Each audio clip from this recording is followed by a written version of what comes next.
stop. That's it. That's all I have to say.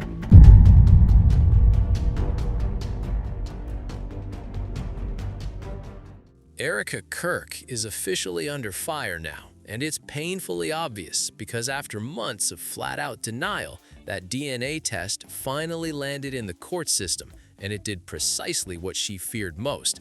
It confirmed her ex is the biological father.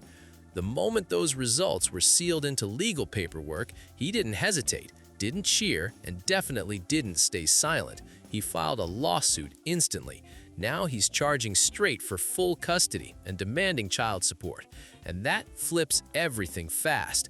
Erika spent years carefully shaping the narrative around her life, her image, and her family situation.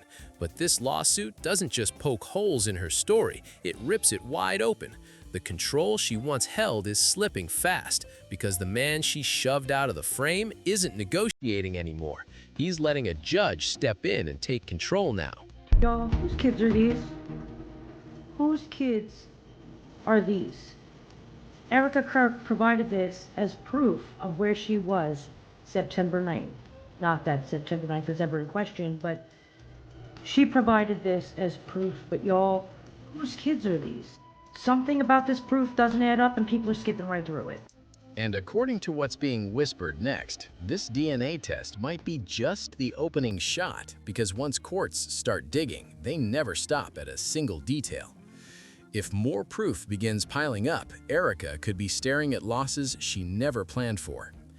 If you've been tracking this Erika Kirk saga closely, you can practically pinpoint the second everything started falling apart. And it all loops back to that photo she posted to prove where she was on September 10th, the exact day her husband was shot in front of a massive crowd. That post didn't calm anyone down. It did the exact opposite. People immediately began questioning Erika's movements around the time of Charlie's death, especially since her behavior afterwards set off serious red flags. Early on, Erika tried to smooth things over by claiming she was with her mother at a medical appointment in Arizona when Mikey McCoy called her with the news that Charlie had been shot. But that explanation only fueled more doubt and side eyes. People weren't buying that story at all, and honestly, it didn't take effort to see why. Erika had been caught contradicting herself many times, so her explanation didn't land anymore.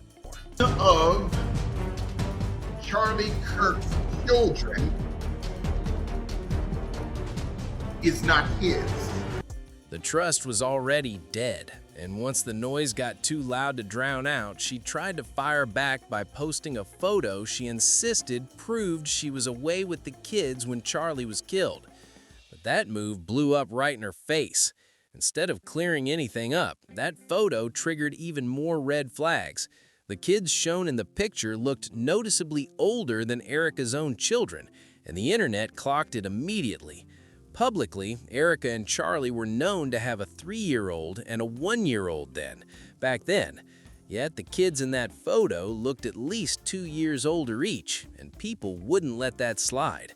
That's when the conversation shifted hard. The DNA talk didn't just grow, it detonated everywhere. People weren't only demanding a DNA test anymore, they started pushing for a deeper look into Erika's past. Some began questioning whether Erika already had a completely separate family before she ever crossed paths with Charlie. And that theory completely changed the tone of the saga. Even more unsettling, people wanted answers about whether Erika's ex remained nearby and actively involved in her life, because that would explain why the kids never seemed connected to Charlie from the jump there. When I lived out here, I was here for 5 years. I never dated here because I saw vicariously through my roommate how terrible it was. Somehow getting drinks was the replacement of having coffee and breakfast. I personally would rather have coffee or brunch with someone than going. I don't drink. I find it unproductive, not because I'm holier than whatever. I just don't operate that way. But I always thought it was very strange how she would go to drinks with one guy and then go to dinner with another. These rumors didn't appear out of nowhere either. They were built on years of contradictions that kept stacking up, making the gaps in her story impossible to ignore. One moment that seriously fueled the speculation was a resurfaced video of Erika standing beside her ex, Tyler J.T. Massey. The clip came from a Trump rally, which wasn't unusual for Erika at all. But what stood out was the young girl positioned between them who looked strikingly similar to JT. The way Erika interacted with that child had people asking serious questions about whether she was the girl's mother and if JT was the father. What made it even messier was the timing, because that video resurfaced right after Erika claimed she hadn't dated anyone in the 5 years before meeting Charlie, something that suddenly didn't add up at all. People didn't just hear what she said, they noticed how she said it, and that tone stuck with them. It came off like she was telling the interviewer, "Look at me, I'm different," separating herself from other women while painting this image of being extra disciplined and untouched, and that didn't sit right with a lot of people at all. That claim collapsed almost instantly. Those so-called quiet 5 years were easy to verify, and the internet didn't waste time. Erika appeared in episodes of Bravo's Summer House, and those clips were still circulating. She was filmed at New York City bars and out in the Hamptons, and in nearly every scene, she's drinking, socializing, or clearly on dates with men. So when she doubled down and tried to sell the idea that her life was ultra-focused and locked down before Charlie came along, the receipts came rushing back fast. And this is where everything truly started unraveling. A lot of people believe Erika's ex was the one quietly dragging those old clips back into the spotlight. The same ex she allegedly tried to delete from her timeline, and the same man many believe is the biological father of her kids. People think he finally got fed up with her constantly reshaping the story to match whatever perfect image she wanted to sell that week. That theory is what shoved this mess straight into the courtroom. And it actually gets messier. Resurfaced records suggest Erika wasn't in some brief, casual situation with JT Massey at all. When people started digging into their history, it became clearer why many believe he's the ex now taking legal action over custody. Erika and JT even had a full engagement-style photo shoot that made it look like they were headed straight toward marriage. Add in the child they were rumored to share, and that's not light or temporary by any stretch. On top of that, Erika herself once spoke openly in an interview about how deeply in love she was with JT, which only made people question why she later tried to act like that chapter barely existed. Now, none of this alone would automatically scream scandal, but the real issue is why Erika felt the need to lie about it in the first place. That's the part people can't let go of. Did she really think those receipts would never resurface, or did she believe she could talk her way out of it like before? Because if that was the plan, it explains why she looked completely shaken when that long... So you remember I told you that Daddy was working with his friends from heaven to send you presents every day, so you always know you're loved? See? This is Sesame Street. It love is. Sesame Street. I know, it's Sesame Street, but all these are for you, baby. Erika has always thrived on controlling the narrative and deciding how the public views her through interviews, appearances, and non-stop media buzz. That's been her personal playbook for years. When questions turned uncomfortable, she leaned into that piercing stare during interviews, almost as if daring people to stop asking. But instead of shutting anything down, it only pulled people in closer. That tactic didn't scare her ex away at all. If anything, it did the exact opposite. People close to the situation believe he became even more motivated to speak up because he disagreed with how Erika was handling matters involving the kids. From his perspective, things felt wrong, and watching her brush everything aside only convinced him stepping in was necessary. Once the DNA panic started exploding online, the tone shifted completely. People weren't just gossiping anymore, they were openly questioning Erika's parenting decisions and whether the kids were in the most stable situation possible. The pressure was loud, public, and non-stop. You'd think that level of heat would force her to slow down, regroup, and show control of the situation, but it didn't. Instead, she posted that grainy photo that explained absolutely nothing and kept running through interviews like nothing was happening. To people watching, it came off careless and wildly out of touch, like she wasn't taking the concerns seriously at all.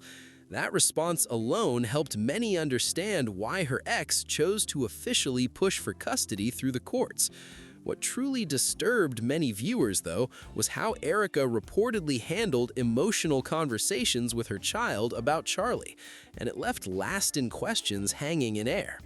I guess it's just the public is making all this stuff up. None of this adds up. No. Oh, lady. No, she needs to picked up. Excuse me, my language. She needs to get picked up. People felt those moments should have been handled gently, with reassurance and clarity, not dumped on a young child as confusion or emotional weight. Whether intentional or not, that scene stuck with people and only amplified the concerns. By then, the narrative Erika once controlled was slipping fast. The public wasn't buying any explanations anymore. Legal pressure was mounting, and every single move she made just poured more fuel on the fire. What once looked like confidence now screamed panic, and people started realizing this drama was bigger than headlines. It was about accountability, and that's one thing Erika could no longer dodge. You don't need a scientist, a therapist, or an expert to see this isn't how you talk to a child who's trying to process why a parent they loved is suddenly gone. A kid asking those questions is clearly seeking comfort and reassurance. Allegedly, Erika didn't even recognize it as a cry for help. Instead of slowing down and being present, she reportedly handed both kids off to nannies and immediately booked a flight for her next tour stop, as if nothing happened. That decision alone made many viewers uneasy, and the few times she appeared with the kids, cameras were rolling, making it feel more like image control than real parenting. But even that backfired. In the footage, Erika barely held her daughter, and the emotional distance was obvious. Then she went even further, bringing her child into a warehouse packed with gifts sent by complete strangers. Face, her expression hardens and she goes, "Stop." And we're supposed to be like, oh, whoa. That man, that young man, I forgive him. Or two, some people say you were actually a Mossad agent sitting in front of me, and you were Charlie's handler, and Israel killed Charlie. That left people seriously questioning her judgment. And here's where the story takes a sharp turn. According to reports, Erika's ex isn't the only one stepping up over custody concerns. Charlie's parents are now involved too. That adds a whole new layer of tension to an already explosive situation. Even though many believe the kids were never biologically Charlie's, one thing is undeniable. He loved them like they were his own. He showed up for them, protected them, and treated them as family. People close to him believe he would have wanted those kids surrounded by stability, care, and people who genuinely put their needs first. That's the real legacy Charlie left behind, and it's exactly what his parents are trying to protect now. Not headlines, not clout, not interviews. The kids, the children he loved and cared for every single day. While Erika claims she's fighting to preserve Charlie's work and public image, people can't help but notice the kids he loved most seem overlooked in the process. And here's the kicker. Whether Charlie was their biological father or not doesn't erase that he stepped up and loved them as his own. That bond was real. Yet now it looks like everyone is trying to protect them except the one person directly tied to them, Erika. And that says more than any statement ever could. Now Erika is officially backed into a corner. This time there's no posting her way out. The DNA test is real, the lawsuit is active, and the courts don't care about her online persona, media appearances, or the polished image she's been selling. They care about facts, stability, and what's truly best for the kids. At this point, it's not just one man saying, "Those are my children." It's two separate sides stepping in and saying, Erika isn't handling this situation properly. And that's the scariest part for her. She's losing control in real time, and there's nothing she can spin anymore. Now it's over to you. What's your take on this whole situation? Drop your thoughts in the comments, hit that like button if this breakdown made things clearer, and subscribe so you don't miss the next update. Share this video so everyone sees the full story, and I'll catch you next time.